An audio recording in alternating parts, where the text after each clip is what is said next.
semble que la population a de moins en moins envie de débattre. 68% des Français qui considèrent que la démocratie fonctionne mal.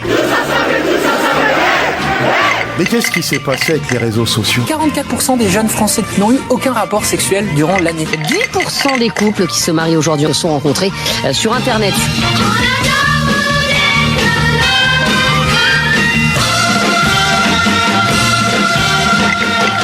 Et bonsoir à tous, vous écoutez Radio Ems, il est 19h et vous êtes dans l'émission Avant le troisième verre. J'en profite tout de suite pour saluer mes comparses. Salut Morgane. Hello. Salut Manu. Salut Léo. Salut Momo. Et salut Franck à la régie. Salut tout le monde.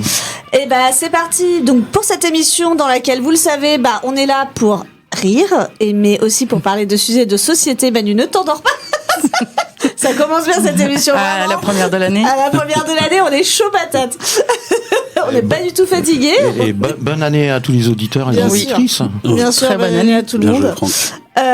Ça tombe bien que tu dises ça, Franck, tu verras par la suite. Donc voilà, je répète, cette émission donc, où on est tous ensemble, entre copains, pour discuter de sujets de société. Donc laissez-vous porter. Dans cette émission, il y aura, comme à notre habitude, le petit info mytho de Manu.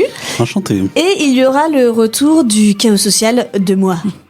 Ouais. Et je pense que ça va trembler dans les chaumières. Bref. Rien que ça. Là-dessus, je laisse Morgane nous faire l'intro de cette émission dont le thème est « Quelle place pour le couple et nos amitiés dans nos vies ?» Pardon, excusez-moi, j'y vais. Ouais, je croyais qu'il y avait une virgule, non ? Ah, elle est pas là, la virgule. Elle est après. C'est pas grave, on y go. Donc, comme Léo vient de vous l'annoncer, on va parler un peu du couple et des amitiés dans nos vies. Tout un programme et dans notre société.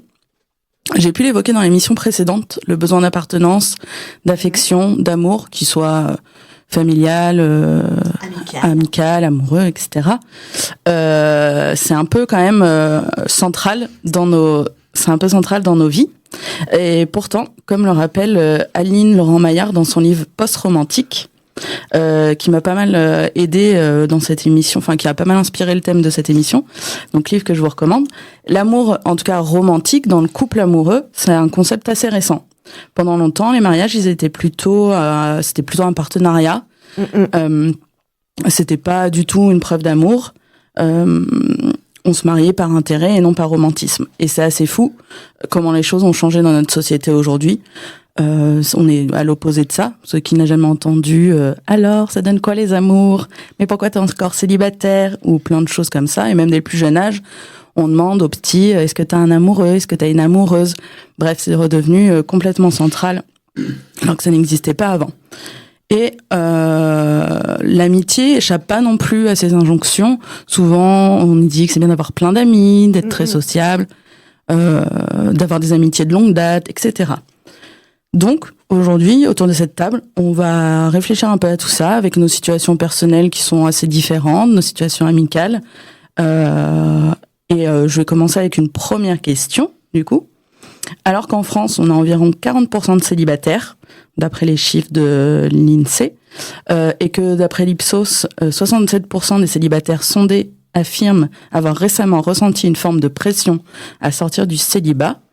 Est-ce que vous avez déjà ressenti cette pression ? Est-ce qu'il y a une injonction aujourd'hui dans notre société, qu'on appelle capitaliste et patriarcale ? Est-ce qu'il y a une injonction à se mettre en couple ? Ouais. Oui. Moi, j'ai ressenti parce que moi, j'ai eu plein d'amoureux dans ma vie, heureusement, et c'est cool, et c'est bien. Mais du coup, je pense que j'ai eu plein d'amoureux parce que j'avais une pression à avoir des amoureux. Et je m'en rendais pas forcément compte, ou peut-être que c'est les hasards de la vie aussi qui ont fait que j'ai pu relativement rencontrer plein de gens et enchaîner beaucoup de relations. Mais je pense que c'était aussi parce que c'était toujours quelque part mieux vu d'être avec quelqu'un que d'être seul. Et j'ai mis beaucoup de temps à être seule et à apprécier à être seule. Voilà. Bah, je me souviens parce que le moment où t'as dit que t'appréciais être seul, je me souviens c'était en avril 93. Ah, Je m'en souviens très bien. Ah, mais tu te souviens, il neigeait ce jour-là. Il neigeait, Un truc de exactement. dingue. Et Franck, je m'en souviens très bien parce que Franck a un petit pantalon cargo, pas piqué des hannetons. Mais attends, cette pression, elle est beaucoup sur les Non, épaules c'est des vrai. femmes. Et j'aimerais, Manu, justement, que tu nous dises s'il y a la même pression sur les épaules des hommes, en tout cas, si tant est que voilà, tu prennes sur toi le rôle de la représentation masculine. Du patriarcat, tu veux dire? Non, mais dites-le. Non, t'es un conquis ici, Franck. Oui, je sais pas si cette injonction est peut-être peut-être indirecte chez les hommes, peut-être plus directe chez les femmes, c'est-à-dire on leur dit peut-être directement, et on les fait comprendre de manière indirecte. Moi, j'ai peut-être vécu de manière indirecte justement cette chose-là, le fait d'être célibataire. J'étais célibataire longtemps justement de ce point de vue-là, et mine de rien, déjà le fait d'avoir des gens autour de toi qui sont en couple, plus t'avances, plus t'as ce fameux schéma effectivement, être en couple, avoir des enfants, donc t'arrives à un moment donné où t'as tous tes potes qui se marient, qui ont des gosses, voilà, et puis des relations longues, etc., etc. Et donc naturellement, au bout d'un moment, tu te retrouves aussi, soit t'es avec des potes qui sont célibataires pour beaucoup, ou ceux qui arrivent à sortir justement malgré le fait qu'ils soient en couple, etc. Mais c'est plus compliqué. Donc l'injonction elle est indirecte, elle te dit, frérot, là t'es célibataire. Oui, t'es pas dans la norme. Voilà, exactement. C'est Ouais, mais c'est pour ça que je dis indirect, une injonction indirecte. On te le dit pas directement, on te le dit pas peut-être par le biais de magazines, par le biais de ce genre de choses, mais indirectement on te fait comprendre que faudrait peut-être te ranger des bagnoles, tu vois. Et effectivement, ça. Cette expression. Je me tourne vers Franck. C'est Franck. Je tiens à dire, c'est Franck qui m'a dit avant, quelle cette expression. C'est une expression des années 70. Je lui dis, Franck, écoute, je trouve ça pas ouf, mais pour toi, je le ferai. C'était la jeunesse de Franck, quoi, c'est pour ça. C'est au nom de notre amitié qui est plus de 40 ans avec Franck. Et voilà. Il me fatigue déjà. Non, mais ne faisons pas, c'est un sujet sérieux, Momo. Ne rigolons pas trop. Moi, je trouve non, mais en vrai, effectivement, le côté pour nous injonction indirecte, mais même aussi direct parfois, parce que quand tu vas être tout simplement à des mariages, à des événements justement qui vont réunir des couples, etc.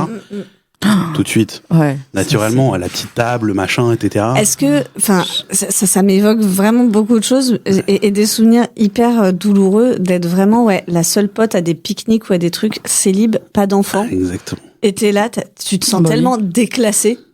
Et les gens te disent rien, mais c'est juste que... Non, oui, mais rien que la situation... Et t'es là, tu fais, salut. Salut les gens, ça va bien? Ouais. Mais du coup, dans ces cas-là, c'est nous qui nous mettons tout seul.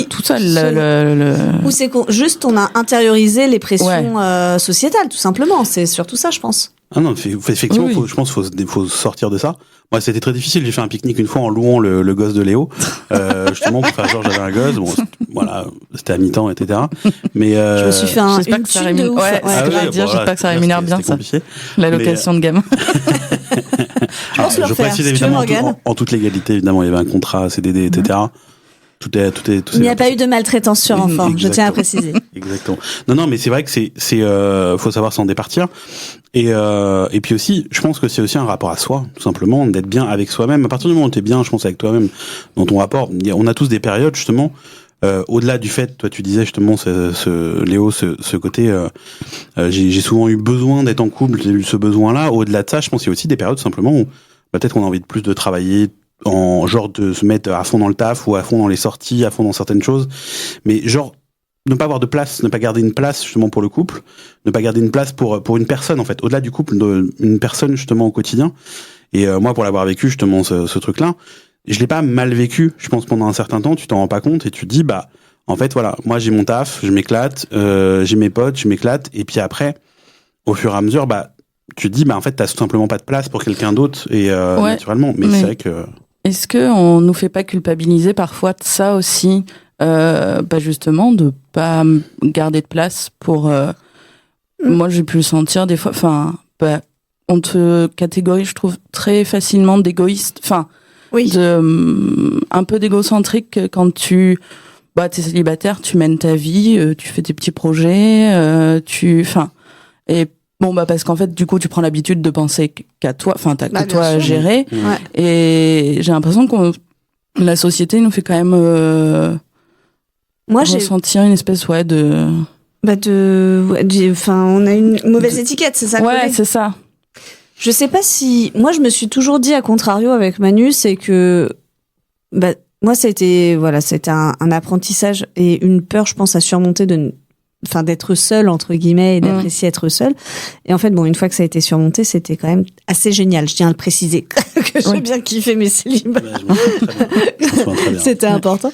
Mais c'était moi par contre, je me suis toujours dit je m'éclate au boulot, je m'éclate avec mes potes. Et quand il y aura toujours de la place pour quelqu'un d'autre en fait. Enfin, tu vois, ça m'a jamais inquiété de faire de la place à quelqu'un. Non, je disais pas dans le sens. Je pense qu'indirectement, enfin moi dans mon cas, indirectement, peut-être qu'à ce moment-là, moi j'étais plein, entre guillemets, j'étais justement plein de ces choses-là et je laissais pas l'ouverture justement à quelqu'un d'autre dans ma vie. Après, tout dépend. T'as des périodes où justement tu vas pouvoir faire les trois en même temps, etc., ou non. Et c'est plus, je pense, c'est un mood justement. C'est un mood. Chacun est différent là-dessus. Moi, c'est vrai que j'avais besoin de ça aussi à ce moment-là, à l'instant T. Certains vont justement multiplier aussi les personnes justement sans avoir de relation réellement de couple. Justement aussi. Donc il y a différentes choses. Je rebondis sur ce que disait Momo, c'est que je trouve qu'il y avait plus d'injonctions avant à être en couple, c'est-à-dire le côté couple, schéma, etc. Cependant, aujourd'hui, avec l'avènement des réseaux sociaux, avec la multiplication des choses, on a le sentiment que, en fait, il y a tellement de choses qui nous arrivent dans la gueule que on peut avoir le sentiment qu'on a des injonctions à être en couple. Alors, je pense que c'est beaucoup moins prégnant qu'avant. Mais c'est juste que, comme on a une surmédiatisation de tout, du quotidien, de ceci, cela, on a l'impression qu'on est assailli justement de ces images du couple, de ceci, de cela, etc. Alors, je pense que c'est moins présent. Ouais, alors du coup, ça m'amène une autre question. Alors, je pense qu'on en parle de plus en plus, en tout cas, surtout dans notre tranche d'âge de trentenaire, etc. Mais est-ce que on n'a pas quand même toujours la société qui favorise la situation de couple, que ce soit, donc ça en fait, ça influence aussi financièrement. C'est plus simple d'être en couple que célibataire. Injonction. Socialement, donc quand même, parce que t'as une représentation, même tu vois un mariage, t'as un plus 1 forcément. En fait, jamais personne vient avec son plus 1 qui est un pote ou un frère ou une sœur. En vrai, on devrait. Mais voilà, est-ce qu'il y a d'autres, le logement généralement est fait aussi pour le couple.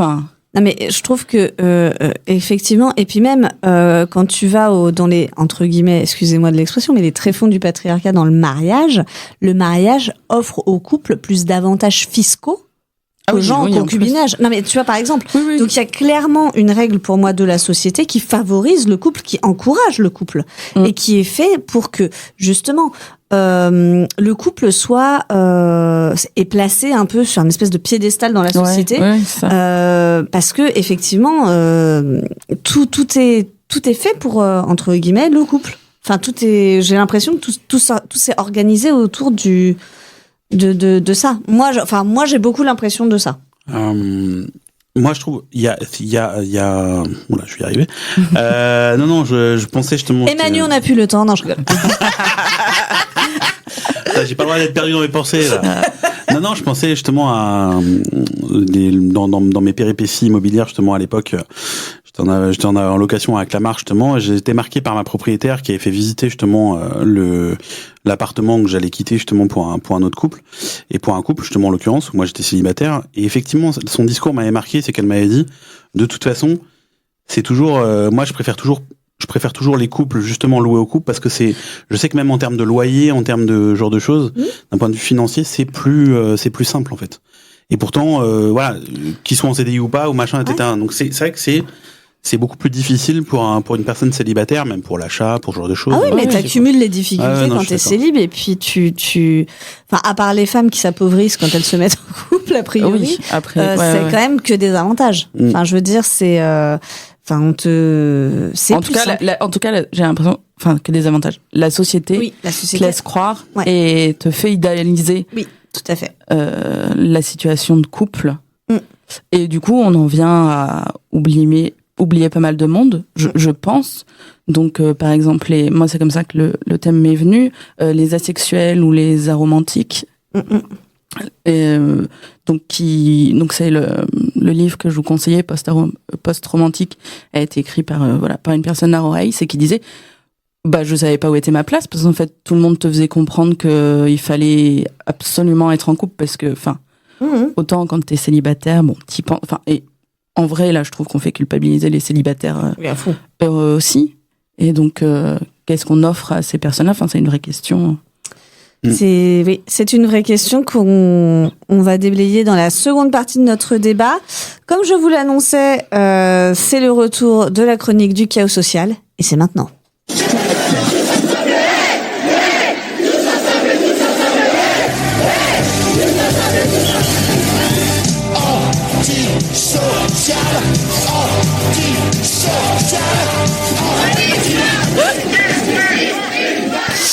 Et oui, vous l'attendiez depuis de nombreuses semaines, que dis-je, de nombreuses années, et pour certains pas du tout, car ils ne savent même pas ce qu'est le chaos social. Et oui, mais ça ne m'arrêtera pas, ça n'arrêtera pas mon élan, non, il en faut plus pour m'atteindre que votre petite ignorance, les amis. Alors, sans plus attendre, je déclare officiellement le retour du chaos social sur Radio Ems. C'est cadeau, c'est pour moi, c'est pour 2025, c'est gratuit, et ce ne sera pas joli. Bah non, il y a qu'à voir la tête du nouveau gouvernement. Je suis sûre même que c'est la cause de la hausse des suicides du mois de décembre. Ah bah là, c'est sûr que là, il y a plus d'espoir. Je veux dire, quand tu vois ça, quand tu vois qui est là, qui est revenu, on hallucine, quoi. Voilà. Donc, ça donne autant envie qu'un vomi congelé, puis réchauffé, puis revomi. Ça, c'est pas exactement ça, mais vous avez suivi l'idée. Voilà, bref. Donc je suis contente, à nouveau de pouvoir revenir à cette chronique, parce que certaines choses ont la vie dure et sont toujours là en 2025. Comme Non, pas comme Jean-Marie Le Pen. Il est mort. Oui, depuis peu, mais il est mort. Allez, 1 minute de réjouissance. Pardon, je m'égare. C'est la première bonne nouvelle de 2025, donc je sais plus très bien où j'habite. Je disais donc que les vieilles traditions de merde ont la vie dure. Oui, ici on balance, on dénonce, mon petit Manu. Donc je ne vois pas pourquoi on doit se taper tonton Michel Bourré et frère raciste ou etc. qui se comportent comme un connard fini et en plus pour le même prix se faire chier avec les trucs relous dès le début de l'année. Tu la termines mal l'année et tu la commences dans la souffrance. Ça suffit. Il faut tirer un trait. Donc on va commencer immédiatement avec le traditionnel bonne année. Mais qui a inventé une idiotie pareille? Bonne année Chantal, bonne année Mathieu, bonne année Edwige. Mais on n'en sait rien de ce que sera cette année. Pourquoi on insiste comme des connards en se disant bonne année et surtout la santé.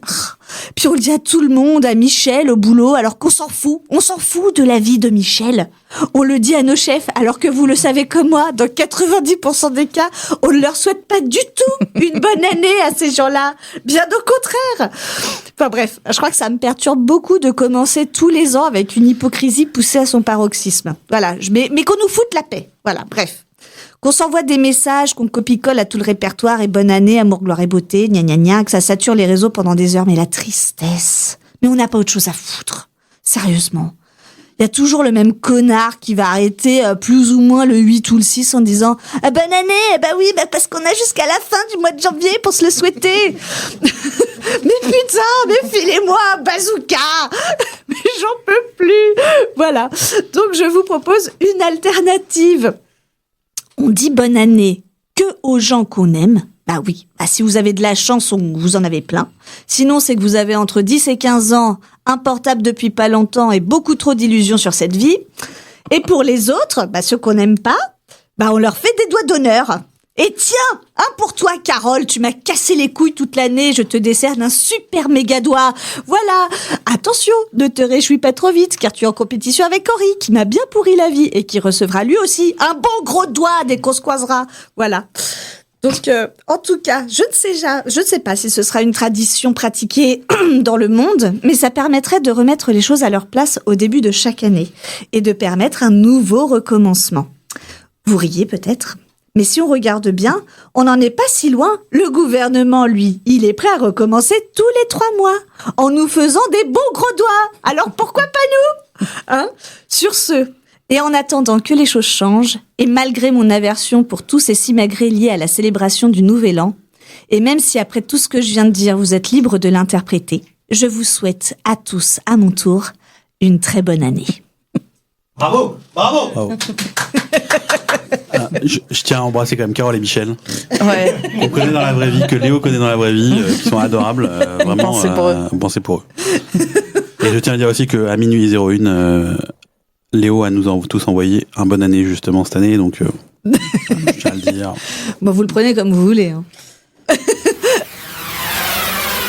Radio Ems, l'essentiel de la musique.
Radio Ems, l'essentiel de la musique.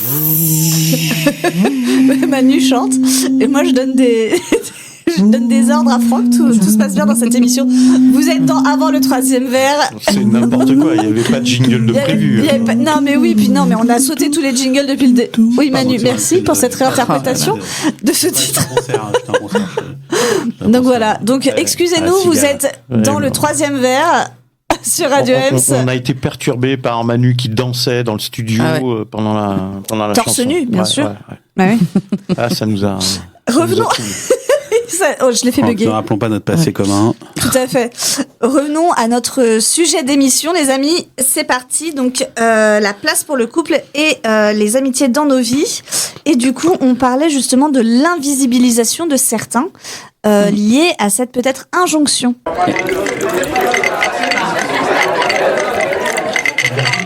Moi, je sais plus où sont les virgules dans cette émission. Je suis perdue, là. Genre, il y en a plus au début, il y en a à la fin, il y en a 8. Enfin, bah, bref. Allez. Je trouvais que c'est compliqué, oui, Franck.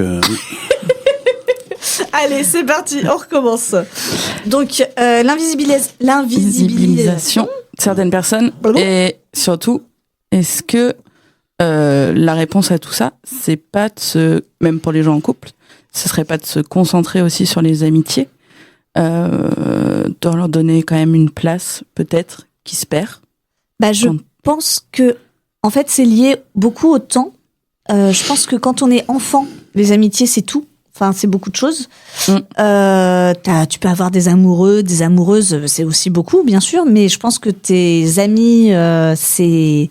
l'adolescence, c'est quand même un socle. C'est un socle fort. Et puis les même amis avant, je pense, tu vois, à la primaire ou ce genre de choses, enfin, ça devient... Et puis, progressivement, ça s'estompe. J'ai l'impression qu'au lycée, ce qui devient important, parce que quand t'as du coup ton socle d'amis ou des amis, tu es en recherche du couple ou du partenaire, enfin voilà, de la bonne personne. Et puis après, ça s'installe. Et j'ai l'impression que passé un certain âge, on se dit que en fait, enfin, ou peut-être les premières ruptures ou les choses comme ça, tu te rends compte à quel point finalement le couple, oui, c'est important, mais tes amitiés sont tout aussi essentielles à ta vie et te soutiennent finalement parfois beaucoup plus que certains des partenaires avec qui tu as choisi de faire un bout de chemin. Je sais pas si je suis très claire. Mais si. Mais tu crois que les gens s'en rendent compte? Ou est-ce que vite, en fait, tu réoublies? Enfin, ce que j'ai l'impression, pour la majorité des gens, c'est que quand t'es en couple, t'oublies très vite, quand même, tes potes, tes amitiés. Mais alors après, j'en parle peut-être parce que je suis... Enfin, après, c'est pas mon cas pour mes amis, mais qui sont en couple. Mais j'ai l'impression qu'il y a quand même une tendance. Tu remets tout ton temps sur ton partenaire. Et en tout cas, tu te vois plus t'appuyer sur ton partenaire, si besoin, etc. Et t'en oublies un peu tes potes. Mmh. Et donc, au moment où tu te sépares, là, tu te retrouves bien bête. S'ils sont plus trop dans le tableau, est-ce que tu retiens la leçon? Moi, oui. Enfin, en ce qui me concerne, ça a été un apprentissage. Pareil. Ça a été un apprentissage douloureux, c'est-à-dire que moi, on me l'a reproché. Oui, je sais bien, c'est pour ça qu'on est là, mais... Moi, on me l'a reproché quand j'étais plus jeune d'oublier justement mes amis, mes trucs. Et effectivement, je me suis retrouvée con à la rupture et de rappeler mes copines et mes copains en disant voilà.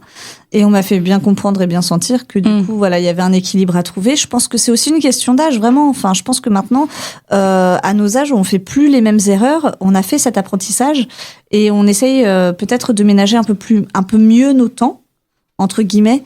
Et ne pas tout reposer sur son partenaire, c'est aussi un apprentissage que j'ai fait plus vieille, entre guillemets, où je me suis dit, ah oui, mais en fait, on peut pas confier certains trucs. Enfin, il y a certaines personnes, en fait, elles sont, entre guillemets, pas qualifiées pour recevoir certains types d'échanges, de sujets, de choses. Ça les met mal ou elles savent pas comment y répondre. Donc, en fait, ça, je vais pas en parler avec mon copain ou machin, parce qu'en fait, c'est ma meilleure amie qui va être plus qualifiée ou un pote avec qui j'échange. Enfin, voilà, ça va être, c'est pas forcément la personne avec qui je suis. Mais pareil, ça a été un apprentissage. Ouais. Parce qu'avant, c'était une souffrance de dire, mais quoi? Mais tu m'écoutes pas, tu réponds pas à toutes mes interrogations. Oui, non, c'est normal aussi. Mais il fallait le comprendre. Quoi? T'étais anglaise à ce moment-là? Ouais, complètement. Okay. Moi, si je peux je trouve, alors, je suis d'accord en termes, la maturité, justement, pour ça, je pense qu'il y a un équilibre, effectivement, qui doit y avoir entre amis, couple, etc., parce que aussi, qu'il y a un problème, qu'il y ait des questionnements, qu'il y ait des choses, etc. Tu te reposes aussi sur tes amis, justement, dans ces cas-là, pour avoir et inversement, pour pas mal de choses. Et je pense que c'est essentiel. Mais, je pense aussi, tout dépend du caractère. Moi, j'ai des potes à chaque fois qu'ils sont en couple, justement, ou même qui sont en couple depuis très longtemps, on réduit au fur et à mesure, justement, leur cercle d'amis, mais aussi parce qu'ils ont des enfants, maintenant, justement, que le côté familial a pris le dessus, justement, sur l'amitié. Je dis pas que c'est une bonne chose, mais ce que je veux dire, c'est, je vois pas qu'ils le vivent mal, justement, de ce point de vue-là. Moi, je pense qu'il faut un équilibre, clairement. Mais je pense aussi tout dépend du caractère de chacun, de la façon dont, justement, si c'est quelqu'un de plus comment dire, réservé, de plus expansif aussi, qui a besoin vraiment de sortir beaucoup, de voir beaucoup de gens. Je prends le cas de Léo, justement. On l'a connu. Qu'est-ce qu'il veut dire? J'écarquille les yeux, genre, qu'est-ce qu'il va sortir comme connerie? Non, mais t'es quelqu'un justement qui connaît, parce que moi j'ai fait une crémaillère de Léo, il y avait à peu près 150 personnes à la crémaillère, qui connaît beaucoup de gens, vrai. Et en fait que t'es... Elle est restée dans les annales, celle-là. Ouais. Que tu sois célibataire pour Manu et moi. Exactement. Bon, moi j'ai vu Léo une fois dans la soirée, elle arrivait, elle fait un aller-retour, elle fait bon je repars. Et puis voilà. Et non, mais que tu sois, on t'a connu célibataire en couple et justement et maman maintenant, c'est justement, je trouve pas qu'il y ait eu de changement justement par rapport à ça. C'est que toi ton équilibre s'est ressenti et ça correspond aussi à ce que tu dis. T'as pas connu avant, moi ça fait après 36 ans que je te connais, mais après avant je sais pas, c'était pas connu. Mais effectivement, il y en a certains où cet équilibre-là, bah il est soit précaire, soit il est en évolution, ce genre de choses, etc. Mais aussi parce que j'ai l'impression qu'on nous apprend pas à entretenir. Autant on te montre des comédies romantiques, on te fait lire des bouquins de romance, les contes de fées, machin. Donc en gros, et puis tu trouves des conseils partout, machin, pour tenir son couple, pour garder son... Bref, j'en passe. Mais je trouve qu'on nous apprend assez peu à entretenir nos amitiés. Et en vrai, ça s'entretient comme un couple peut s'entretenir. Et on nous montre pas vraiment d'exemples de belle amitié non plus. Quand tu regardes la production cinématographique ou littéraire, ça manque, alors que c'est quand même hyper riche, les amitiés. Avec une personne, tu vas avoir telle amitié, avec une autre, elle ressemblera à autre chose. Je sais, moi, j'ai des amitiés qui datent de 27 ans, d'autres qui datent de 2-3 ans. Enfin, des fois, tu peux avoir des coups de cœur amicaux, des coups de foudre amicaux. Enfin, c'est... Tout à fait. Non, mais je suis d'accord avec toi, c'est quelque chose qui est pas assez mis en valeur. Alors que pourtant, moi, je trouve que c'est vraiment... Plus j'avance et plus je me dis que alors c'est effectivement un rapport d'équilibre, etc. Mais moi je me dis souvent que quand je serai vieille et qu'il me reste, enfin voilà, que je serai machin, je m'imagine souvent avec mes copines, on va tout habiter dans une même maison et on va faire une espèce de super colocation de vieilles et on terrorisera le quartier parce qu'on sera un gang de vieilles et on s'éclatera comme des oufs. Et bizarrement, tu vois, je pense pas forcément à une image de famille, de machin, de trucs. Enfin, c'est très spécifique, mais j'idéalise. Enfin, moi, je pense plus parfois. Vraiment, plus le temps avance, plus à mes amitiés qu'à mes... Bah oui, mais tu vois, ça, ce que tu racontes... Alors, je pense qu'on en reparlera un peu dans la dernière partie. Mm-hmm. C'est pourquoi ça, on y pense plus vieux. En fait, pourquoi ce genre de truc, vivre avec ses amis, même si t'as mari-enfant. J'ai vu... Attends. Ah oui, non, c'était pas un truc vrai, mais c'était... Ma pote m'a envoyé... une de mes meilleures amies m'a envoyé une image, et t'as 2 maisons reliées par un espèce de tunnel en verre, et en fait, t'as des légendes, t'as... ma best friend, moi, mon mec et son mec en train de jouer au foot, les gamins au fond. Bah ouais, en fait, il faut ça. En fait, il faudrait Mais moi, j'aimerais tellement, mais sauf que, en fait, je la trouve vivre pas. avec un tunnel en verre? Bah ouais. Parce que là, on raconte un film d'horreur, quand même. On a 2 baraques, un tunnel en verre dessous, quoi, je sais pas, entre deux maisons, moi, j'ai toujours voulu gagner au loto et acheter un immeuble et mettre tous mes potes dedans. Pour qu'on vive tous ensemble. Mais bah ouais, non, mais Francky dit non. Francky dit non, il dit ça marche pas. Mais moi, je suis sûre que ça marche. Moi, Franck, si tu séquestres les gens, ça marche toujours. C'est ce que Léo dit, juste, mais c'est juste une manière juste un peu détournée, c'est tout. Tout à fait. Non, mais moi, je me suis toujours dit ça et je trouve, mais en fait, tout simplement, les espaces ne sont pas faits pour ça. Oui, bah les espaces, on y revient sur... je veux dire, va louer une baraque ou acheter une baraque de 500 mètres carrés. Tout est fait pour la famille nucléaire, quand même. Oui, c'est ça, tout à fait. Vraiment. Non, puis il y a aussi un truc, faut être honnête aussi, c'est que justement tu vas faire tes projets de vie avec femme et enfant, mais ou homme et enfant, et il y a aussi le déplacement, tout simplement. On est dans un petit pays, certes, mais imaginons, je me barre à Nantes, je me barre à Grenoble, je me barre à machin. Bah, tes potes, chacun a des projets de vie différents. Moi, j'ai une pote qui va se barrer à Cannes prochainement. J'ai un pote qui compte se barrer à Saint-Étienne, etc. Ce que je veux dire, c'est qu'il y a aussi ce truc-là, c'est que, au bout d'un moment, tu fais ton projet de vie, c'est savoir, bah est-ce que tu vas le faire avec tes potes en te disant on va tous rester au même endroit, ou justement ça aussi la distance joue énormément. Tes projets professionnels, c'est que oui tu vas partir avec ton compagnon ou ta compagne, mais tes potes ils ont aussi leurs projets de leur côté, et que naturellement bah tu peux avoir des potes aux quatre coins de la France, mais que tu vas pas avoir au quotidien. Donc naturellement ce tunnel en verre que tu crées, etc., comme dans un film d'horreur, les Momo, non mais tu vois, c'est plus compliqué. C'est des trucs à réinterroger. Pourquoi en fait aujourd'hui on calquerait pas, enfin le projet, le projet, ça pourrait être aussi d'être ensemble. Ouais, c'est ça. Alors, je suis total, mais justement, pardon, c'est une pour ouverture. le petit doigt éraillé. Non, mais c'est une ouverture, c'est mais c'est vrai que c'est une question qui s'est jamais posée. C'est pour ça que je dis ça, c'est que plus souvent aujourd'hui, il y a, mais ça rejoint ce que tu disais sur le côté de la famille nucléaire, justement, tout est fait là-dessus, mais aussi sur le projet, sur le sort de schéma, justement, avancé. Et qu'effectivement, bah, cette question-là, moi-même, je me suis posé la question à un moment donné, d'un pote qui voulait se barrer en Bretagne ou qui veut se barrer en Bretagne, il me dit, putain, frérot, si ça te dit, viens aussi bosser en Bretagne, tu vois, dans le futur avec moi, tu vois. Et moi, je me suis fait cette réflexion. Je me suis dit, bah, j'ai un de mes meilleurs potes qui part là-bas. Bah ouais, moi, ici, qu'est-ce qui me retient, pas ma famille ou ce genre de choses, etc. À ce moment-là, c'est une réflexion qui a pu se faire un temps. Et tu dis, ouais, parce que l'amitié est forte, parce que t'as créé beaucoup de choses, justement, avec cette personne, et tout son entourage, et lui, avec le tien aussi, avec ton entourage aussi. Donc, c'est des questions qui peuvent se poser, mais c'est pas établi. Et ça, je rejoins là-dessus. Et pour rebondir juste aussi sur une chose, c'est sur les schémas qu'on peut nous donner. Je trouve qu'il y a eu beaucoup de films, beaucoup de choses sur les amitiés, mais souvent, c'est des amitiés névrosées.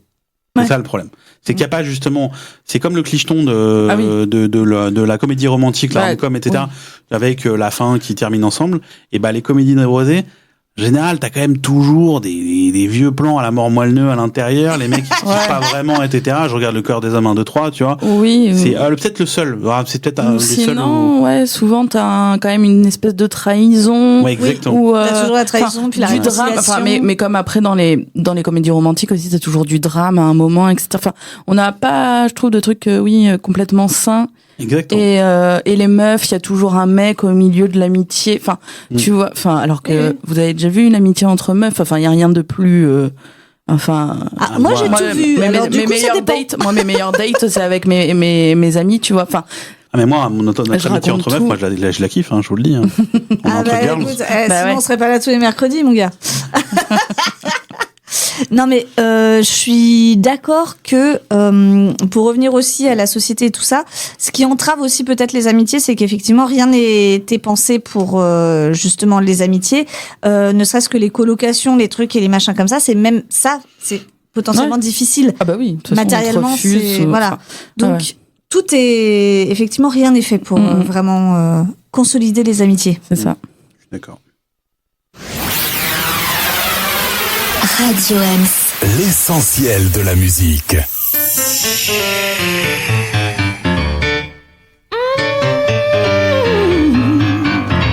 Les mains serrées, ça c'est facile. Fermer les yeux, j'aime plutôt ça. Genoux pliés, pas impossible. Se taire un peu, pourquoi pas. Mais ma prière, elle est qu'à moi. J'y mets tout ce que j'aime, ce que j'espère, tout ce que je crois. Je prie la terre de toute ma voix, mais pas le ciel, il m'entend pas. Mais pas le ciel, pour moi.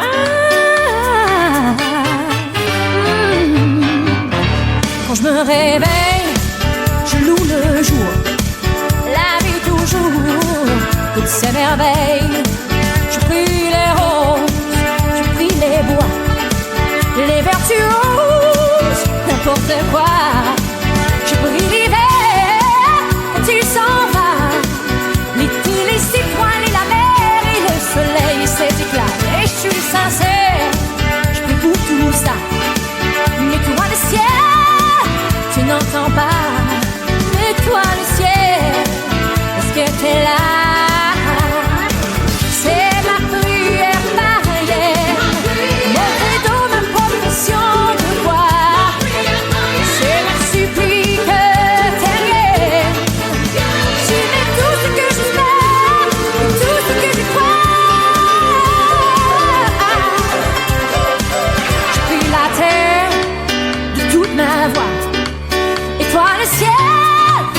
N'oublie pas, je prie les anges.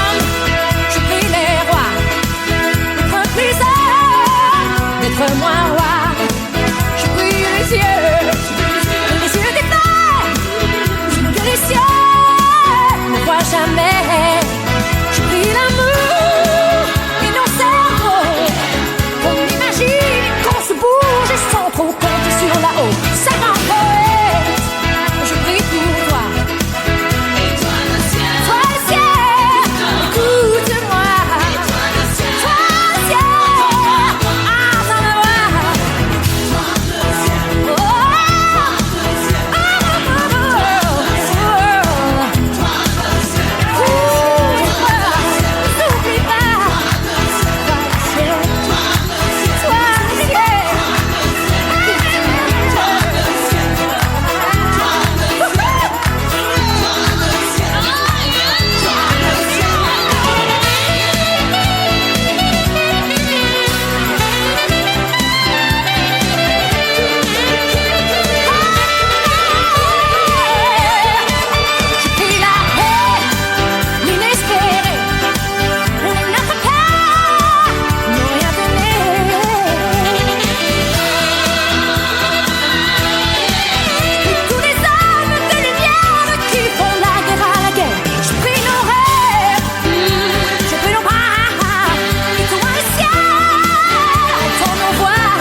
Putain, là vous l'avez eu 3 secondes, mais on l'a eu pendant toute la chanson. De retour sur Radio Ems, après un playback monumental de Manu, vous êtes dans l'émission avant le 3e verre. Ah putain, waouh.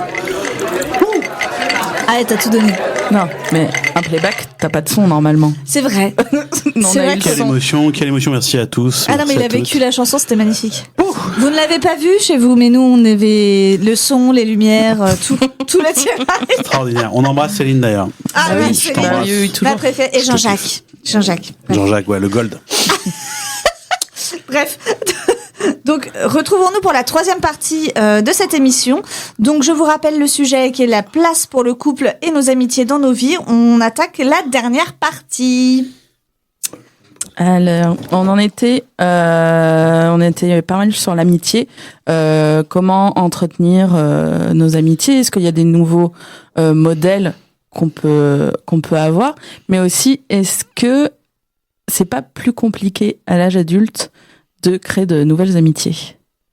Bah, je sais pas. Est-ce qu'on en a besoin? Est-ce qu'on a besoin de nouvelles amitiés? Pas justement, je crois que ça se fait naturellement.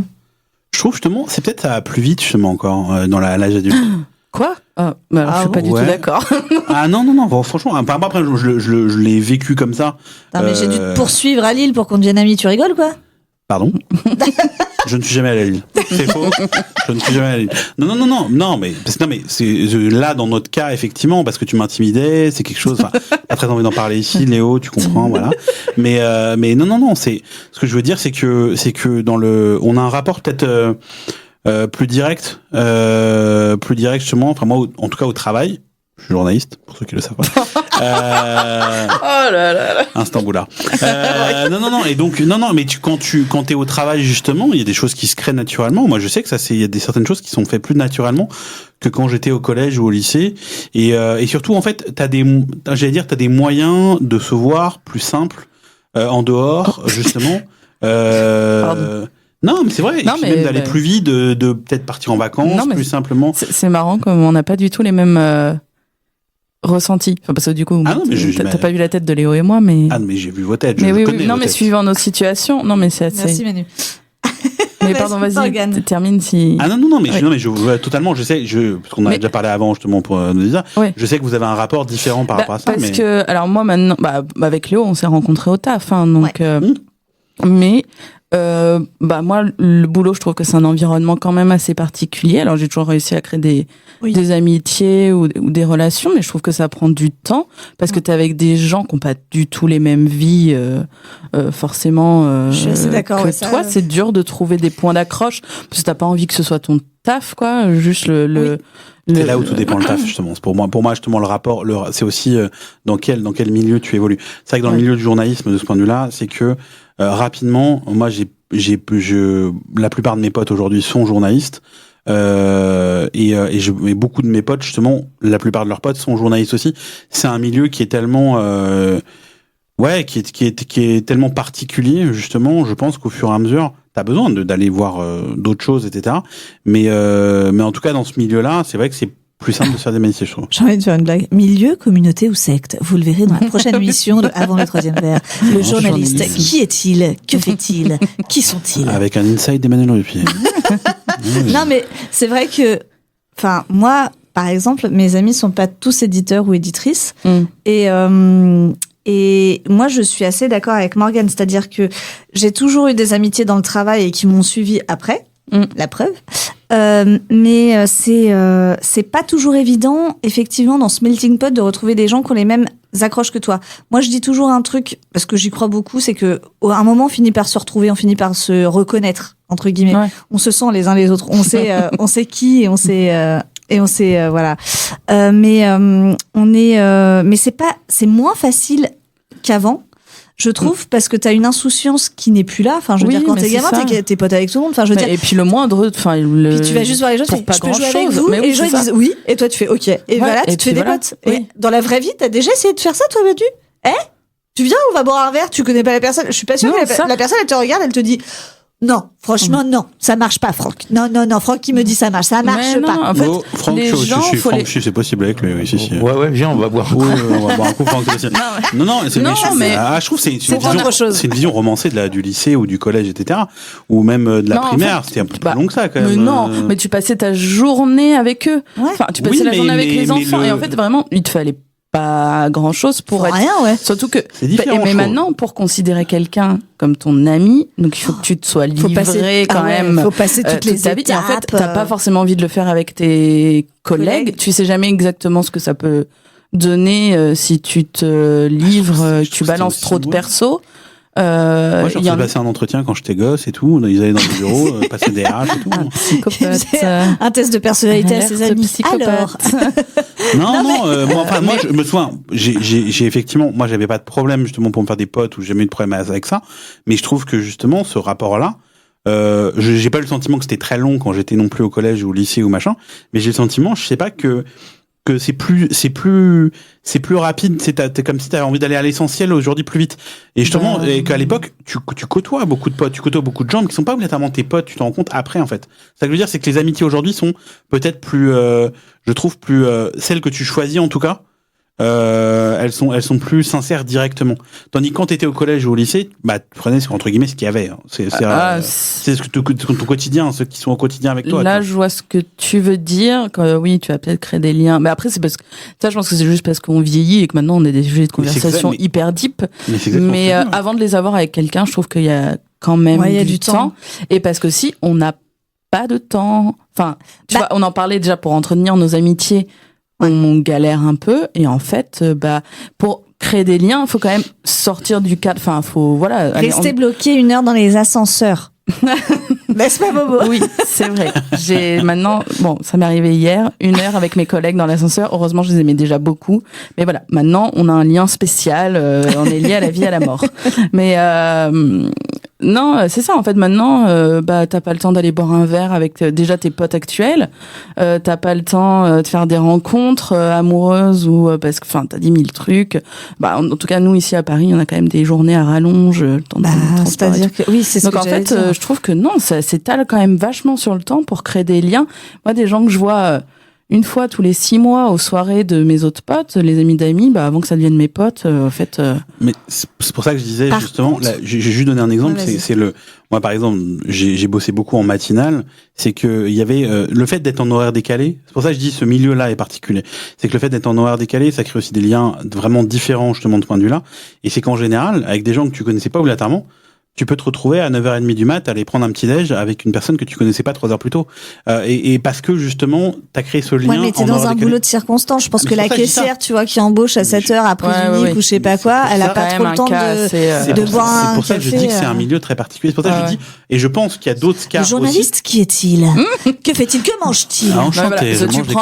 Tu prends un taf de bureau classique. Oui. T'arrives au taf, tu fais ton taf, tu repars, tu vas chercher tes gamins. Enfin. Tout dépend. Il y a pas, je dis qu'il n'y a pas que le milieu du journalisme. Je pense qu'il y a d'autres milieux qui sont comme ça. Ce que je veux dire, c'est qu'il n'y a pas de généralité précise. Mais je suis d'accord qu'il y a beaucoup de taf. Le truc où tu fais 9-17, où tu es dans un truc très classique, etc. Là-dessus. Bah, je pense que le conducteur de métro, il n'a pas trop de potes dans sa cabine, quoi. Je connais quelqu'un de la SNCF qui a beaucoup de potes. Oui, non, mais oui. Ou RATP, je me rappelle plus. Mais voilà, il a un gesson. On l'embrasse. Non, mais non, mais par contre, à tout âge, et ça, j'en suis certaine, et c'est ce qui est encourageant et ce qui est beau aussi dans cette vie, c'est qu'on se fait des amis. À tout âge, c'est vrai, non, on noue des liens avec les gens, qu'ils soient pérennes ou pas, machin truc, qu'ils soient. Mais je trouve qu'ils soient de qualité, sincères, etc. Après que les gens déménagent, partent, machin truc, etc. À tout âge, on se rencontre, on crée des liens, on devient amis, on partage des choses. Et ça c'est vraiment l'essentiel et c'est le plus intéressant. Je pense que si ça s'arrête, c'est que il y a un problème. Enfin, je veux dire, c'est qu'on est mort. Enfin voilà, c'est que on rencontre tout. Enfin non, si on rencontre toujours très belle fin. Ça donne envie. Non, mais on est toujours amené à rencontrer des gens par le boulot, par d'autres amis, à des fêtes, des anniversaires, même si on les voit que tous les 6 mois. Il y a toujours quand même un mouvement. Il se passe toujours quelque chose. Même en maison de retraite à la fin, c'est un truc con, mais même en maison de retraite, tu te trouves avec les mêmes vieux qui étaient. Les vieilles, elles ont des MST. Ah, je vais pas partir là-dessus, mais j'allais pas aller aussi loin sur les relations entre vieux. Mais après, etc. Ouais, on embrasse d'ailleurs. On sait pas quoi faire de ça. Voilà. Démerdez-vous. Allez. Bon, moi je vais y aller. Alors, bon. Et très rapidement, donc la dernière chose qu'on voulait aussi invoquer, c'est le dérangement qu'on éprouve. Morgane, on en parlait. Oui, c'est ça. C'est que, en fait, c'est pareil, je pense que c'est toujours parce qu'on nous a pas trop appris comment fonctionnent les amitiés, comment gérer ça. Et moi, là, vraiment, ça fait quelques années que j'ai bossé là-dessus et que c'est qu'en fait, tes amis, quand t'as vraiment une belle amitié et que tu sais que tu peux compter les uns sur les autres, mais en fait, tu les déranges jamais. Ouais. Ou en tout cas, Manu me fait des petits cœurs avec les doigts. En tout cas, faut se rendre compte que, si tu le déranges à l'instant T, il te le dira.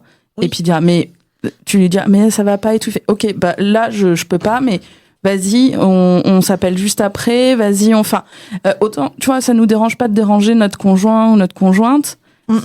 En fait pareil, ou notre père ou notre mère, mais pareil avec nos amis en fait. Mais c'est un apprentissage, je trouve, qu'on a que moi j'ai fait, c'est-à-dire que mes amis, quand ils ne sont pas dans l'instantané, c'est-à-dire que là tout de suite maintenant j'ai besoin de leur parler parce que moi tout de suite maintenant j'ai un problème, parce que moi tout de suite maintenant j'exige entre guillemets, tu vois, d'avoir quelqu'un au bout du fil.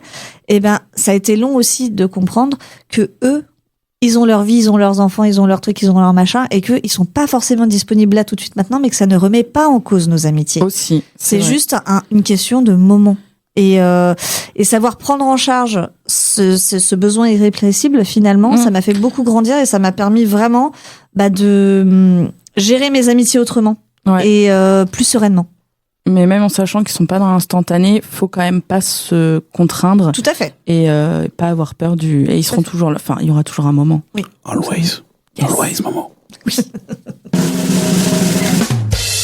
C'est l'heure de l'info mytho. Bonjour à tous. C'est le meilleur moment. Info mytho, épisode 1 de 2025. Donc rappelons-le, effectivement. Une histoire tirée de l'actualité. Est-ce que c'est une info? Est-ce que c'est un mytho qui est tiré de mon imagination?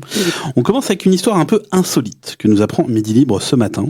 Durant un match de rugby de Fédéral 1, donc c'est la 3e division de rugby, entre Carcassonne et Gaillac.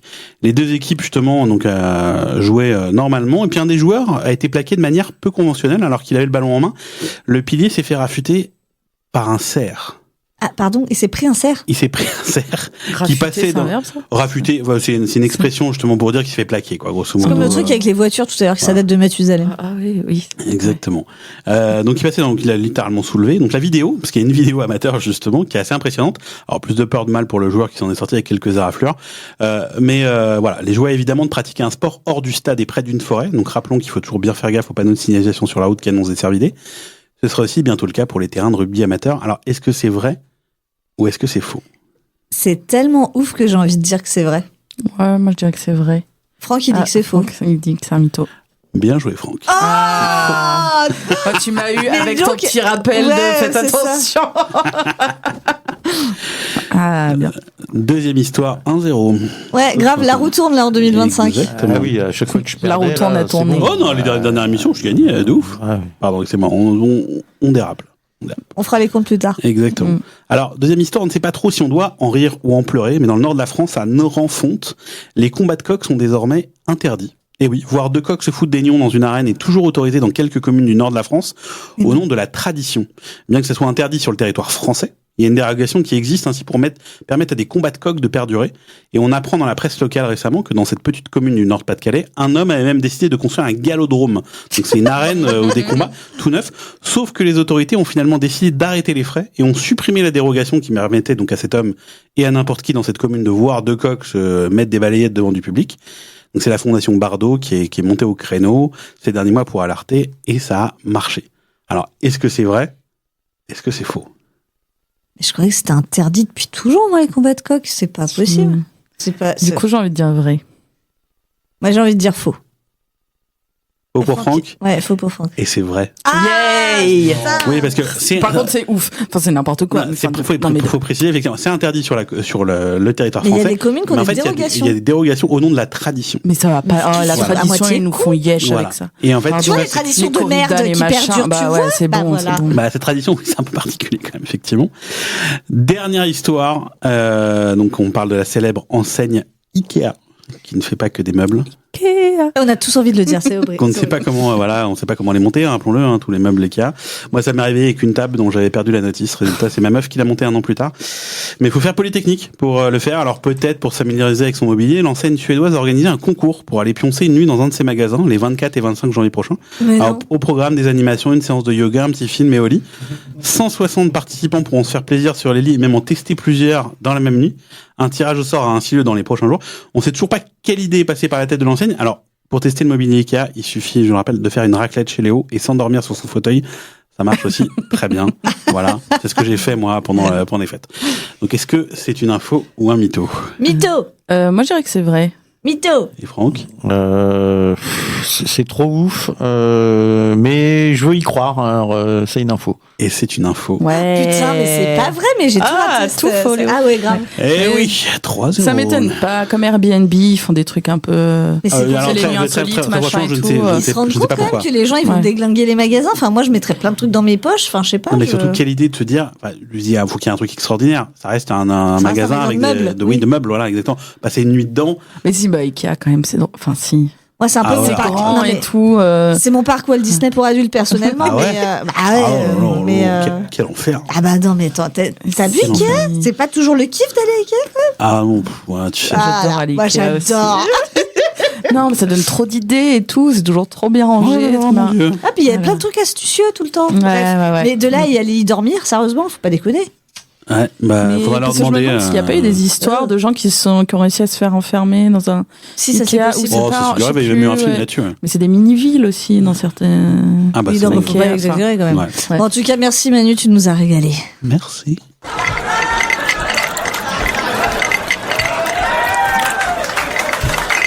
Chers amis, c'est la fin de cette émission. On espère, avoir pu démêler un petit peu les choses concernant la place du couple et les amitiés dans nos vies. Hein. Bon, on retiendra l'équilibre, c'est mieux. Oui. Et que les amitiés, ça peut aussi durer toute la vie. Et ça, c'est beau. Je vous remercie tous les deux, Morgane et Manu, d'être là ce soir, comme tous les mercredis soirs, qu'on passe ensemble. Merci à Franck d'avoir assuré la régie de cette émission. Bravo, et Franck. puis, merci à vous, chers auditeurs, d'être à nos côtés et d'écouter Radio Ems. Voilà, on se retrouve mercredi prochain et bonne année! Salut!